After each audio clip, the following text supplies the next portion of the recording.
Hi and welcome back. Today we're going to be talking about where to start when it comes to learning and revising for exams as a home educator. First of all, you need to ask yourself, what subjects are you interested in? There's nothing worse than learning something that doesn't inspire you, and that's the whole point of home education after all, to tailor and choose what and how you study. More often than not, even if you think there won't be, there will probably be a qualification in the most unlikely of subjects. I experienced this firsthand when it came to my love of astronomy, and it ended up being my favourite GCSE to sit. Once you've got an idea of the subjects you enjoy, take a look at the different exam boards. The main ones are EDXCEL, AQA and OCR. There's also Cambridge International, but they mainly focus on IGCSEs.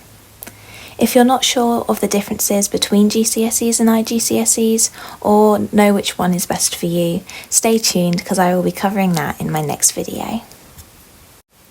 Have a good look around the exam board websites, and most importantly, look at the subject's specification and scheme of works. These are the foundations of what you'll need to learn. They explain the coursework as well as the structure of the exam papers and break down every single detail into simple and easy to understand chunks. This is the perfect place to start when planning your learning map. So take some time to digest all the information. If you're taking a subject which is offered by more than one exam board, it's good to look at all of them together to get an idea of which one works best for you. Most of the exam boards will cover the same content, but there can be slight differences in terms of the topics covered and the exam paper structure. You don't need to worry too much at this stage, but it's good to keep it in mind. If you can decide on an exam board early, it can make things much easier and clearer when it comes to your exam pathway. Once you know which subject you want to take and have an idea of the exam board you want to use, it's time to take a look at resources. Google is always a good place to start, but it can be hard to navigate through all the available information. So here are some of the things I used for my exams and are also used by other home educators and schools alike. First of all, let's talk about textbooks. CGP and Collins have tons of choice when it comes to workbooks, but it can be quite black and white in terms of how they explain the subjects. In other words, they don't always bring the subjects to life. However, they're a good reference point and can keep you on track as to what you need to learn. To bring the subjects to life more, take a look at YouTube. Some of the finest educators can be found here. Just have an explore, and more often than not, you'll find a channel or video explaining the topic you are looking at. My suggestions for core subjects are: for maths, I would look at Maths Genie, Starfish Maths, Maths Made Easy, and the GCSE Maths Tutor. For English, I would highly recommend Mr. Bruff and Mr. Salis. I really struggled with English at the start, and it took a long time to click with the exam. But these guys really helped me understand what the examiner is looking for. They also go through past exam papers and review and critique them, and also give you some great tips on how you can boost your marks.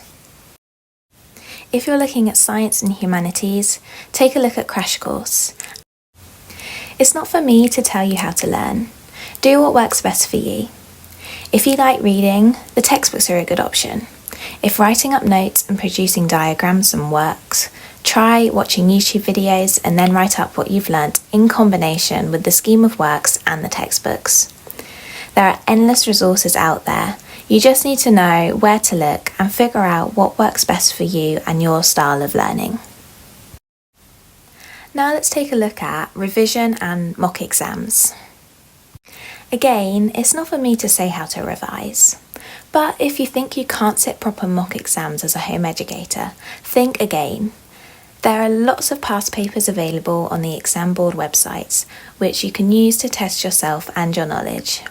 There are also examiners' reports, which go through the responses to questions written by previous students and explain why they did or didn't get good marks. This in itself is a fabulous revision tool. If you sit a mock paper, you can have it marked independently.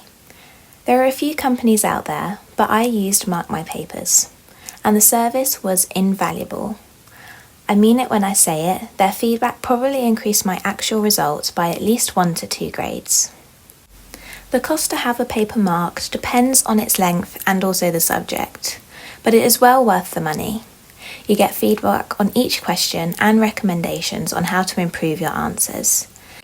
You may get to a stage where you've seen all the past papers available to you, but there will be one that is locked to the public as it's the previous year's paper and it will be used for mocks by schools.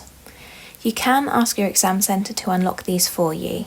This is what I did and it was really helpful, but not all exam centres may offer this, so if you can, keep one back as a mock.